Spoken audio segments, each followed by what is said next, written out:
Good evening, everybody. We'll call this meeting to order for November 13th.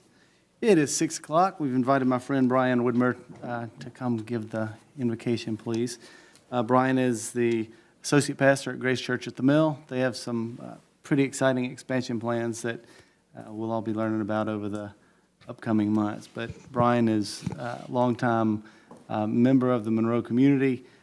He is very active with the Monroe Area High School, serving as one of their chaplains for I believe, several years. And I appreciate you being here tonight, Brian. Would you please lead us in prayer? Thank you so much for the invite. Thank you for all that you do. Let's bow our heads. Dear Heavenly Father, thank you as we meet tonight to talk about important things, things that make or break the life of this town. Lord, thank you for the vibrancy, for the families that are growing. I pray that we stick together arm in arm with no division, going after what we need to go after to make the lives, the families, the nuclear center of the tables better in Monroe. Lord, thank you so much for the people that you've had elected that are here that represent a voice. Thank you for each one of their opinions, their hearts, and their ability to follow you. God, continue to grant them wisdom.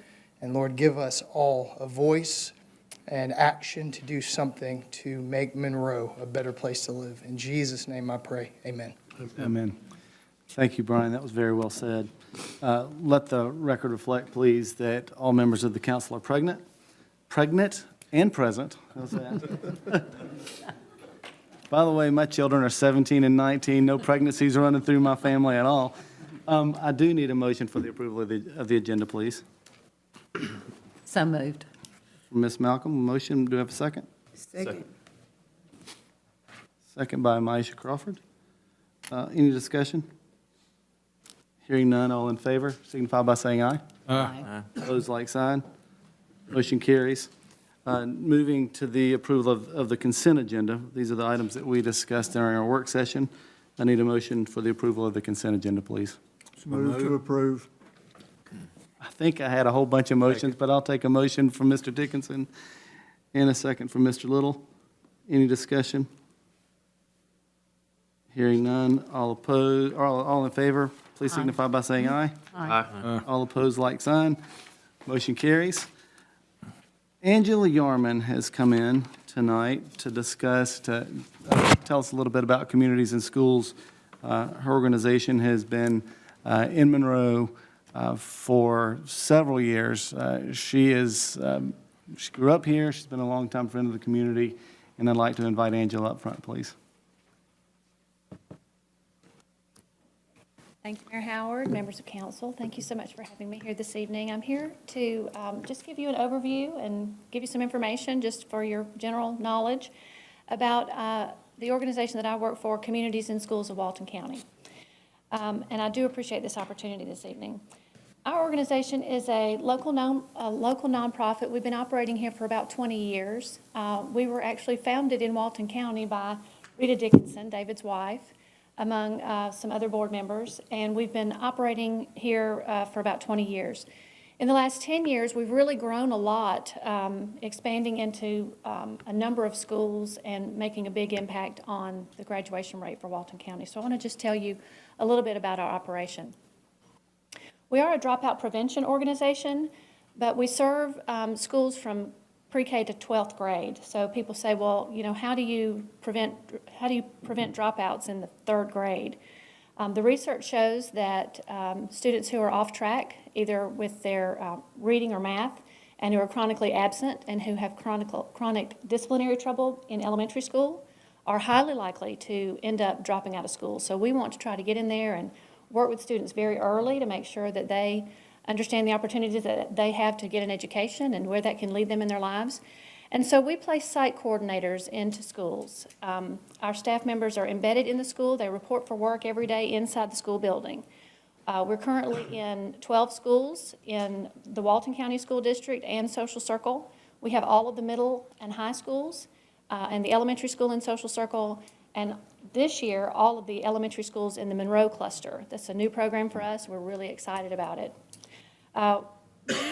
Follow a research-based model that has been proven to get good results for students, and it involves developing a needs assessment at each school, because even from one elementary school to the next, the needs are very different. So we go into the school, we look at the school improvement plan and other data that they have available. We look at community data, and we interview administrators and students and teachers, and we ask, what do we need in this school that we can impact with community resources? Then we make a plan, a site plan, and we have a committee called a site team that monitors that plan throughout the year and volunteers to help implement it. We provide services on 3 levels. School-wide programs, these are things like career fairs, drug and alcohol awareness, school safety, don't text and drive, social media safety. We have a great new partnership with the Development Authority of Walton County called Walton Works, where we are working with students to help them develop their employability skills. And just last week and this week, we will have been in all 4 high schools working with industry leaders from all over Walton County. The HR professionals are coming in and working in small groups with students to help them understand critical thinking and punctuality and how to write a resume and how to be successful in an interview. And all of those are great things that we're doing with the Development Authority. At level 2, we're doing small groups. So that would be, like, for example, in some of the middle schools, we have a girls group where they meet and talk about middle school angst and have some adult support to make good decisions and develop peers and work through some of those things. And then the real bread and butter of our work is our case management. That's one-on-one support for students who have been identified by their teachers and administrators as being highly likely to drop out of school without some intervention. And last year, we had 369 of those students that were referred to us, and our site coordinators were able to sit with them one-on-one, develop a case plan, talk about their personal circumstances, why they were not doing well in school, what they needed to be able to overcome their obstacles. In a lot of cases, the main thing that is a barrier for our students is poverty. Along with poverty often comes incomplete adult support. So we often deal with families who are single-parent households or families whose adult members are incarcerated, or foster families or homeless families, and even families who have a family member deployed in the military. It could be any reason that one of the parents is absent. But whenever we find a child who doesn't have complete adult support in the home, we try to use our site coordinator to mitigate that and overcome some of those barriers.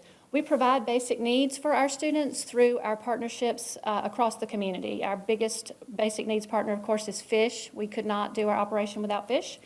But also Shepherd Staff in Loganville. A number of churches are partnered with us and lots of other organizations. We partner with Team Up Mentoring and with the Partnership for Families, Children, and Youth, and really anyone in this space around students. We're partners with them.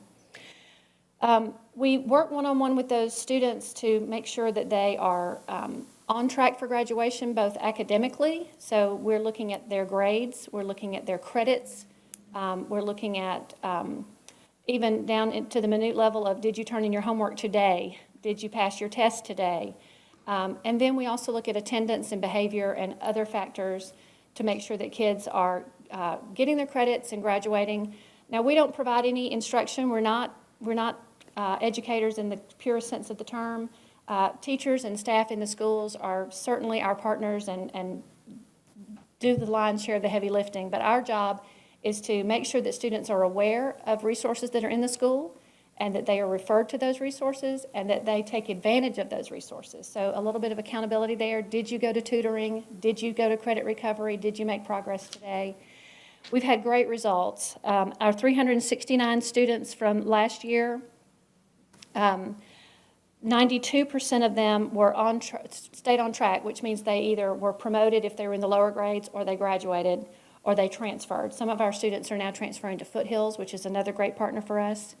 And 98% of our students stayed in school, which means they either graduated or they were promoted, or they were not promoted, but they did not drop out. So only 8 of our students were dropped out of school last year, which, if you think about that we are able to keep 98% of our students when they get referred to us because someone in the school feels that they have 0 chance of making it, and we keep 98% of them. Among our senior group this year, our students who were eligible to graduate, We had 80 across the county, 69 of them graduated. That's an 86% graduation rate, which is about the same as the overall school district graduation rate, which is very high, very good. But when you, again, look at a student that had so many problems and so many issues that someone thought they would not make it at all, and then we get 86% of them to graduate. We had 7 who transferred, and a lot of those did transfer to Foothills, so they will eventually complete. So a 95% success rate with our students. Only 2 of our seniors dropped out. We have research that shows that a high school graduate versus a dropout, just high school graduate, not college, not advanced degrees, they make $260,000 over their lifetime more than a dropout. A high school graduate, $260,000 more than a dropout. That's their consumer spending power, their taxes, and other impacts to the community.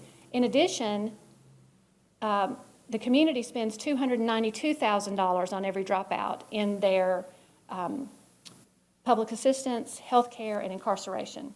So when we look at keeping a student in school and having them graduate versus not, it's about a $600,000 impact. And for our class of 2018, our 69 graduates made a $38 million impact on Walton County by staying in school and having a chance to be employable and having a chance to be to break the cycle of poverty and move on to a successful life as an adult. We're locally based, we're locally governed, we have a board of directors that is so dedicated. We are chaired this year by Jennifer Brown, who's with Walton EMC. Our chair-elect is Derry Boyd, who is the tax commissioner. Both of the superintendents serve on our board. We get a lot of great support from the school districts, and I'm just really proud of the work that we've done, and I wanted to come here and share it with you this evening, and I appreciate your time. Thank you for coming, Angela. Wait, before you have a seat, does anybody have any questions? I love questions. Please give me questions. Well, I don't have a question, but I do just want to let everybody know how much I admire you. That we have the same, you have the same graduation rate as all of Walton County, and last year was the highest graduation rate the county's ever had, Yes. correct? That's outstanding. Yes. I had a chance to talk to Alan Satterfield at Carver Middle, who was singing your praises as well, and I appreciate that you're here for the Kids Monroe, so Thank you. thank you. I'll leave you with some handouts that y'all can share. And while you're handing those out, these folks are going to dig deep and have a question or two, I'm sure. I have a question for you, Angela. How much money do you get from the barbecue festival? Thank you. That's a good question. Our signature fundraiser, which will be held this year on March the 9th at Criswell Park, is the Walton County Barbecue Festival. Y'all may be familiar with the festival and just not realize that that's our event, that that's our fundraiser. We have been very lucky the last several years to be primarily sponsored by Walton EMC, Hitachi, and the Walton Tribune, along with about 50 other local companies. And we're raising about $31,000 right now. So we're pushing for 35 this year. That's our main community fundraiser. It really, it's a great event. It's a lot of fun. Yeah, y'all come on out and have some barbecue. Thank you. Thank you. Yes, ma'am. Moving into new public forum. Signed up for public comments. I have Mr. Ron Coleman to talk about the state of the old Carver building.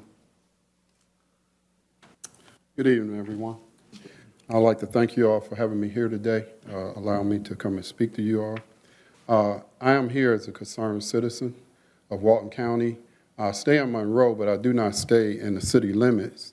However, about a month or so ago, I was over in that area. I don't always go over in that area, but I was over in the area by Old Carver, and I know that Old Carver has not been used recently, but I had no idea of the current state that it's in. If you all would, I would like to thank you all for your technological accommodations. And let me see if I can get out here good. But I do have some pictures where I would like you all to see it. All right, if you all look, and I don't know who has been in that area, but for me to go over there and see an open structure like that, and then the area that it's in, you can see that it's open, but although it's open, there are some closed places embedded inside this structure.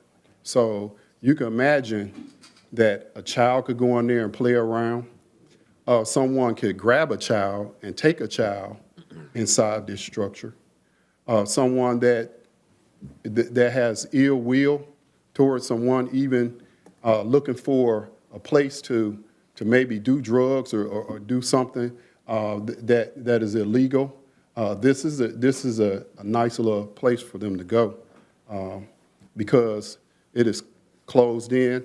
You have the hallways here, so they have access to rooms. All of them are open. I'm just going to go through there. You got nice big open rooms all through here. So it was gutted out, but the structure is still left open. So I'm not a code enforcement officer.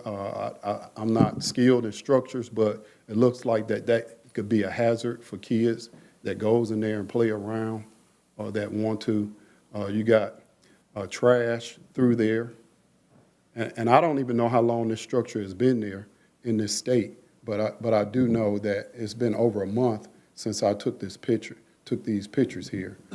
So we could see all this open structure here. So it really kind of bothered me, and it put a lot of questions on my mind as to why this structure is still here and how long it's been there. What is the plans for this structure? Do the people of this community know about the plans? Did they know that it would even end up in this type of state right here? So I wanted to come and present this and just kind of throw that out because I am highly concerned, and I did hear, nothing confirmed, but you all do, well, the local law enforcement works under you all, so I'm sure that if there was any incidents that were occurring in there that you all know about it. I've actually heard that some people have been found deceased in this structure here, more than one person. So I just wanted to come and share this with you all out of my concern. I'm sure you all are concerned as well as I am about the potential hazards of this Old Monroe High School structure. And that's all I wanted to present. Mr. Coleman, before Logan addresses that, I do want to tell you how much I appreciate your coming in and specifically with that area. And I think it's unconscionable that it was allowed to sit for 20 years before it got partially into the tearing down state. And we're at a point now that it has changed ownership. And Logan can tell you more about that. But not blaming anyone, but I will say that I cannot believe that it was allowed to get in such a poor state before the tear down. And I've heard about it for years, and I can tell you that if it were in any other place in town, that those homeowners would have been in this meeting and said, this has got to go, it's unacceptable. We're developing hope for this entire community, and without hope, those folks have just felt neglected and abandoned, and I apologize from the city that we allowed an entity, an area-owning entity to allow it to get in that state. But I do want Logan to address it. He's got more of an update for you. Mr. Coleman, I appreciate your concern on this. We have the same concerns you do. So let me just give you a quick rundown of what's been going on there. So as you know, a private party has purchased that property. Yes. They've got the demo permits. They started the demolition and the clean out of the contents of the facility. From there, they got a stop work order from EPA or EPD, I'm not sure which body, one of the two, for asbestos remediation work that needed to be performed. So they've had to go through a lengthy process on performing that asbestos remediation. Spoke with them about a week ago. That's wrapping up, and they hope to immediately start that demolition once again. So they just had a timeout called on them, and trust me, we want that building demolished for health and life safety as much as you do. For the period of time where they was doing whatever treatment you said they were doing, I can imagine that this put a strain on the local police in some kind of way. I don't know, but I'm sure that they probably was called over to that area because something was going on over there. And just thinking about in the future when you have structures like that, because we got the old elementary school, and I don't know if that's privately owned now or not, but it's dilapidating pretty bad. So it could get to that state to where it's actually open for people to go in there and to do whatever. So I'm hoping that there's a plan that we can move kind of swiftly and not let a structure sit for a long period of time, particularly in that area right there. Agreed.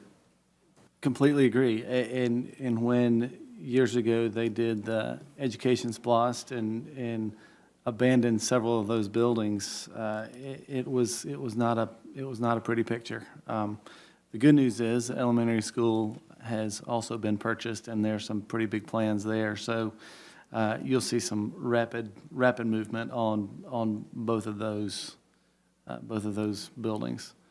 But again, I appreciate you coming in. I apologize that you had to. Well, I thank you all for allowing me to come in and just show that and share my concern. Thank you, Coach.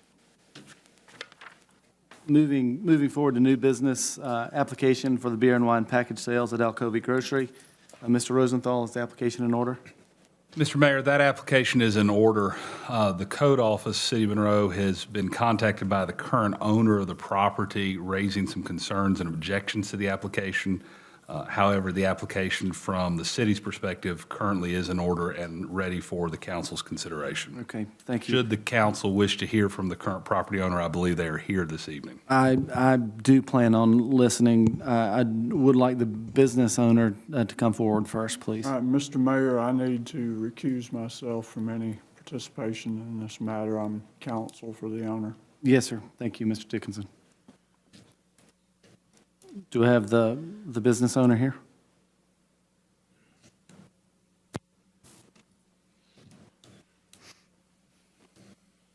Good evening. Your name, sir? My name is Vishal Ali. Thank Good you evening. for coming. Thank you for coming. Would you like to tell us a little bit about what you're trying to accomplish? Just trying to acquire a business license to sell alcohol, as it's been done by previous business owner. Okay. That is great. I appreciate your coming. You have a seat. I'm going to ask your your property owner to come forward if she would so desire. Okay, thank you. Yes, sir. To clarify the record, Mr. Mayor, I represent the building owner, not the business owner. Okay, thank you. Hi, good evening. Good evening. Your name, ma'am? My name is Jenny Vanistrom Willett. I am the landlord for the property located at 220 and 218 Alcovy Street. Great, thank you. I want to first start by saying that we are in the process, we have sent the current tenant a notice of termination in demand for the premises. So that should be stated that at this point, we are trying to terminate the lease. There are several reasons for the lease termination. First being that the premises was to be used for grocery sales only and no other.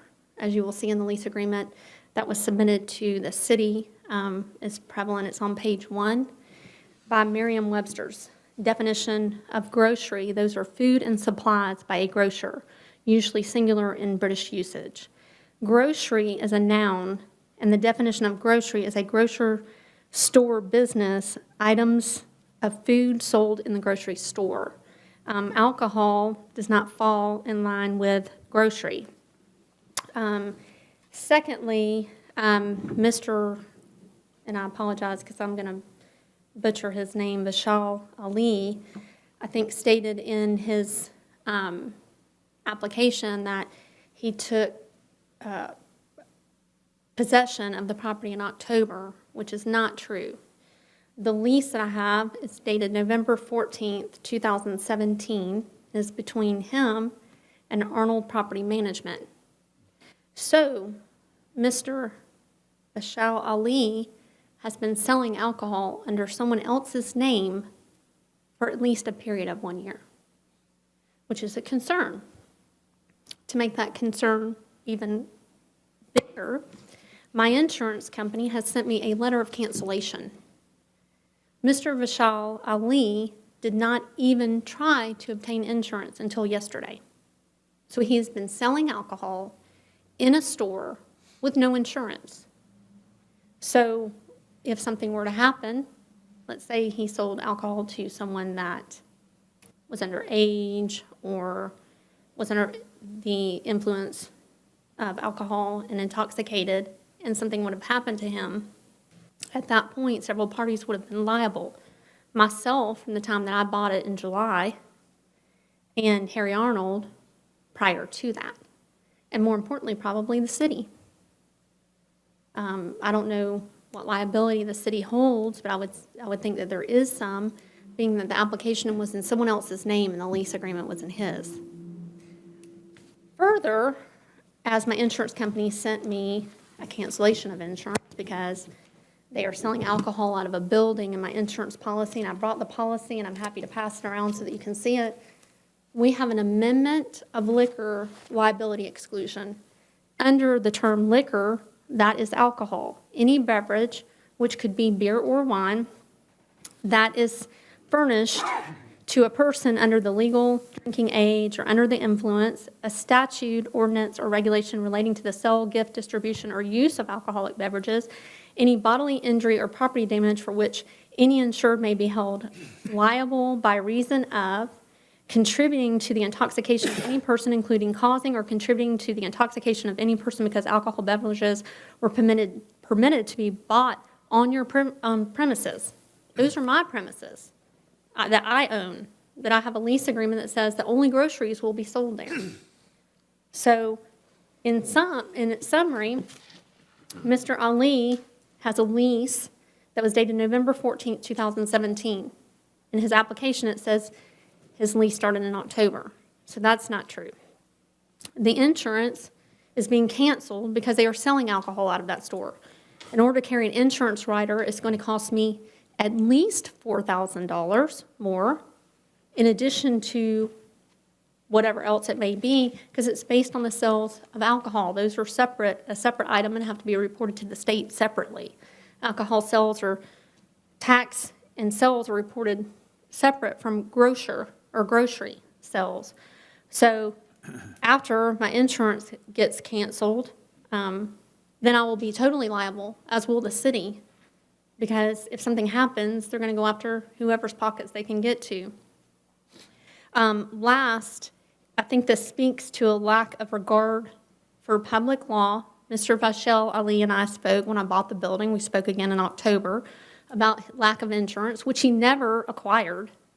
And at some point during his occupancy there, he has lost the right to sell lottery tickets too. I'm not sure how you lose that right, but he doesn't have it anymore. So I'm very concerned about what may go on in that building. I'm concerned that he's violating the lease agreement. I'm concerned about my escalation of insurance that I'm going to have to pay if you give him the right to sell beer and alcohol. I will, in essence, have an insurance policy that costs me $10,000 a year for a rental income of $6,000 a year, which my lease clearly says I can terminate if such thing happens. That's it. Thank you. Does anybody have any questions? I have a question that, Yes, sir. something she said. Are you saying that he's been selling beer and wine without a license out of that business? I don't know how he's been selling beer and wine. The lease is between him. I don't know how you issue your beer and wine licenses, but he does not have one. Does anybody, city, speak to that? Mr. Bradley, code office can speak to this. It is my understanding that there is an active license at the property for what appears to be the former owner or soon-to-be former owner of the business. I think the issue that's being raised by the property owner is that when you look at the timings seem to be off. is in the application that was presented for, the application that's before you for consideration now, included information concerning the business being sold to the applicant sometime this month. But when you look at the leases, it appears that the applicant, a Mr. Ali, did enter into a lease agreement with some entity related to Arnold Property Management, I believe, in November of last year. So that's the issue. It does appear, and Mr. Kelly can speak to this because he and I have looked at it a couple of times, and I don't have all of the paperwork in the agenda here that I've reviewed, but there is an active license on the property for a K-Corp, as I believe it, doing business as Alcovy Grocery. That is the entity that appears or purports to be selling the business to the current applicant, Mr. Ali, Vishal Ali. The issue, I believe, of inconsistency that's being raised by the property owner is that when you look in the application, the lease that was provided shows that the lease was executed in November of 2017, not executed essentially contemporaneously with this sale of the business that's purporting to occur essentially right now, or when and if this alcohol license is approved. Well, I mean, if I can make a comment, it's much more than that. It has to do with liability. It has to do with the fact that his lease states that he can't. He can only sell groceries. So he's doing it against the lease. I mean, we plan to terminate the lease. Please understand that. Right. We plan to move forward with that termination. But, you know, how does somebody that has an alcohol license that's selling alcohol out of a business that's not even on the lease?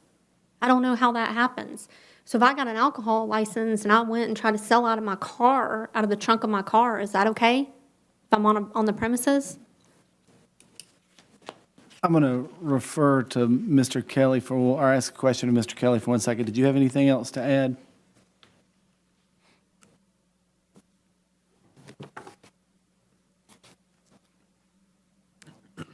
Truthfully, the answer to that question would be no, but I did want to just say that this kind of revolves around a landlord-tenant dispute. I would tell you that I did go over to the premises once Jenny had contacted me, because I understood that she wanted to terminate the lease. And I investigated, and any alcohol that was on the premises was locked up in an uncooled cooler.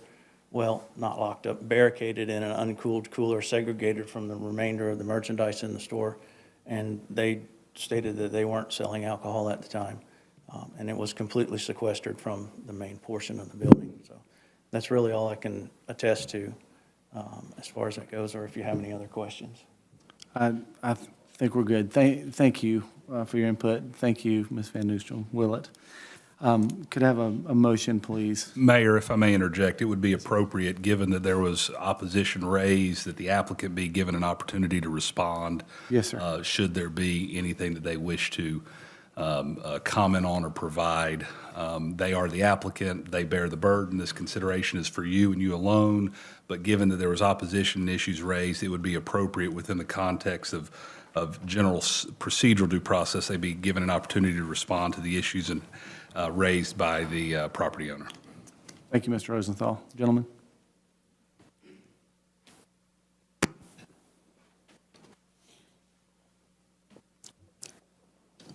I was never asked to get insurance. It's not in my list that I should have insurance. As a business owner, I should have a business for my property, but I didn't see that I needed it at that time, at this time.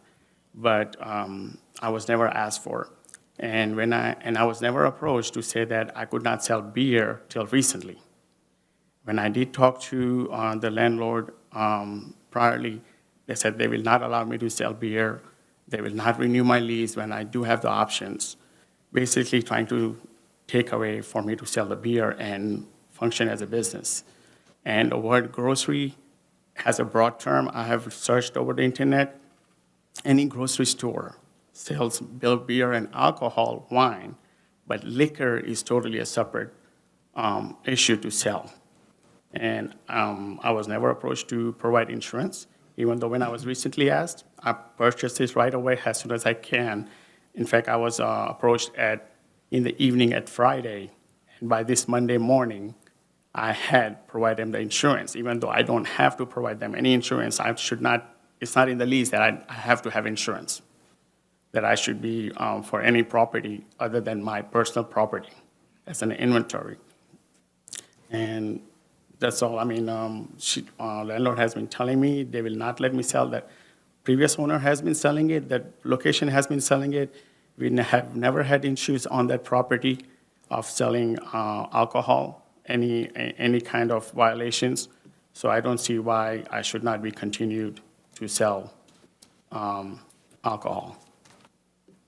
That's all. Thank you. Are there any questions? How long have you owned the property, the business? Well, I took over the lease in November of 2017, but me and the previous owner were having disputes on closing. First, he asked me to secure the lease because if we do the transaction, and I can't get the lease, it's not right to me or to him. So we secured the lease, then we didn't agree to certain things, and we were going on, so on, and we finally decided that, okay, we will close. So we closed the business, and I took over the business. So that's when I applied for an alcohol license. Okay. And so once I did apply for it, I was told that I cannot sell alcohol. We had it locked up, put away where nobody can have access to it, even by mistake. So we did take our precautions to do that. Well, I do appreciate you doing that. Do you accept the fact that it's stated in your lease that you will not sell alcohol? It does not state in the lease that no alcohol. It says grocery sales and no other. That's a broad thing. I mean, grocery means just food and drinks. Then I can't sell motor oil. I can't sell supplies. It's all the nature of a grocery store. And I was never approached when the property was taken over by another landlord. I was never approached by them that, hey, you cannot do this. And it was already being sold there. So there were no actions taken from them when I personally went to them saying, look, we would like to apply for it, but I would like to put it under a corporation and LLC. They denied me that, saying, no, it's your name, personal name is on the lease, so you would only be able to apply in your personal. Well, they did not tell me that. They basically wanted me to stop doing business there. They want to take over the property. I don't know for what reason. I'm paying them rent. Rent is very cheap. And, that's one of the reasons I got the business. But and they had told me, look, and I also told them, look, if your insurance is, and they told me at that time that their insurance was around $8,000, $9,000. I said, look, I will compensate. I understand as a business owner, you are paying more. I will go a couple $100 up in rent, but let's work together. They said, no, we will not. We will not renew your lease. We will make no changes to your lease whatsoever, even though if you want to do a business under an LLC or a corporation. So they were not helpful at all. I have to take this responsibility under my personal name. If something happens, yes, I do have insurance in place, but I should not have to do a business on my own name when I can do it under an LLC or a corporation and protect myself. And I do have subtenant rights in there.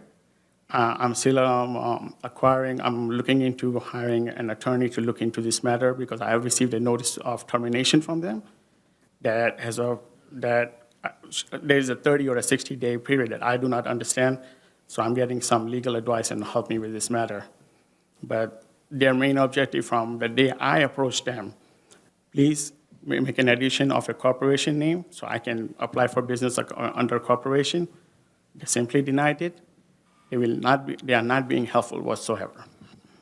As a landlord, their best interest should be that they let me do business, they get their rent, and we pay taxes and stuff, and the community flourishes. And they have not allowed me to do that. That's all. Thank you. Do I have any more questions? Thank you. Thank you, sir. Could I have a motion, please? No, ma'am. Thank you, though. Do you have a motion, please? Mayor and council, if I can just provide a little bit of guidance on this. Obviously, there are issues that relate between this landlord and this tenant. I would encourage you that those issues are between them and civil in nature. It doesn't mean that you cannot take into account this issue of, is there a lease termination? certainly can be taken into account, this issue of whether or not the lease was active back in November of this year, and the application or the request for a license has just now been applied for. Certainly may beg the question of, under whose license has alcohol been sold between what appears to be the period of November 2017 until he applied in October this year. But the issues of what's within the lease, I would encourage this council to the extent that you're, to separate out issues that are of civil in nature between the landlord and tenant. Although the reality of a potential termination is certainly a factor that you can consider, but this application is in order, and it is before you, and it is within your discretion to grant or deny this application based upon the information that you've received. Thank you, Mr. Rosenthal. Gentlemen, ladies? I'm going to make a motion that this application be tabled for our staff to look into the legality of whose name and who's been selling the alcohol in the past and whether we've got a issue there. And also give time for any litigation concerning the termination of the lease. Thank you, Mr. Bradley. I have a motion to table. Do I have a second? Second. Second by Mr. Little. Any discussion? Hearing none, all in favor, please signify by saying aye. Aye. All opposed, like sign. Motion carries. We will table that for 1 month. Moving to the second item on the agenda, beer and wine on-premise consumption at Rocky's Pizzeria and Grill. Is the application in order, Mr. Rosenthal? Yes, Mayor, that application is in order. Thank you. Is the business owner here? Yes, would you like to come please introduce yourself and give us a brief explanation? How you guys doing? I'm Matthew Dyan. I'm the owner of Rocky's Pizzeria and Grill. I've owned it for 7 years.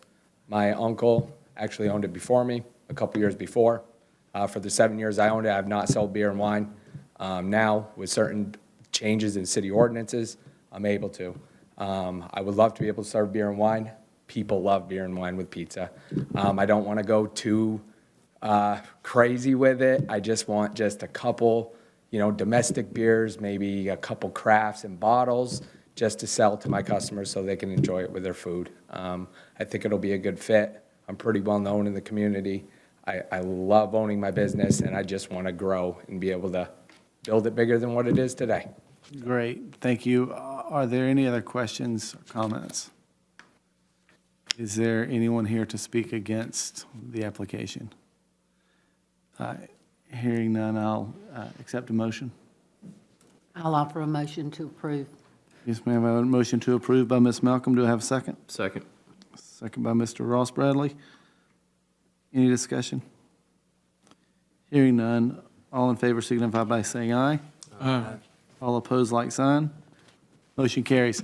Thanks, you guys. Yes, sir, thank you. Congratulations, Thanks, I and appreciate it. your pizza is outstanding. Awesome. Thanks, man. Thank you. Moving to the next item on the agenda, we have a resolution for the City of Ethics recertification. Mr. Rosenthal? Yes, Mr. Mayor, this is a resolution concerning GMA Certified City of Ethics Program. Whereas the Board of Directors of the Georgia Municipal Association has established a Certified City of Ethics Program, and whereas the City of Monroe wishes to be recertified as a Certified City of Ethics under the GMA program, and whereas as part of the recertification process requires that the Mayor and Council subscribe to the ethics and principles approved by the GMA Board, now therefore be it resolved by the governing authority of the City of Monroe, Georgia, that as a group and as individuals, the governing authority subscribes to the following ethics principles and pledges to conduct its affairs accordingly. 1, serve others, not ourselves. 2, use resources with efficiency and economy. 3, treat all people fairly. 4, use the power of our position for the well-being of our constituents. And 5, create an environment of honesty, openness, and integrity. So resolved this 13th day of November 2018. That is the resolution, Mayor. Thank you, Mr. Rosenthal. Are there any questions? Any comments? Hearing none, I'll entertain a motion. Move it be approved. I have a motion by Mr. Larry Bradley, a second. Second. Second by Mr. Adcock. Any discussion? Hearing none, all in favor signify by saying aye. Aye. All opposed, like sign. Motion carries. Thank you. Fourth item on the agenda is the easement acquisition services for the Alcovey sewer line. Mr. Probst. Thank you, Mayor. Before you tonight is approval of professional services with the Primac Group. This is for easement acquisition services for the Alcovey sewer line extension out to Highway 138. This is something we've been designing and engineering for a while, and we're getting closer and closer to finishing that up, and we need to be able to start construction as soon as possible. So it's estimated that this will cost $22,750 based on the attached fee schedule behind here. This could go up or down based on how many actual parcels we end up having to acquire with this group. But they've done great work with us before on North Broad and the West Spring Street sidewalk projects. So they've been a pleasure to work with and do good work. So this is before you to approve this professional service with the Primac Group. Great, thank you for getting that to us. Do you have any questions or comments? I have a question, because I did look at the fee schedule. Yes, sir. I'm just not understanding. What are we actually paying this group for?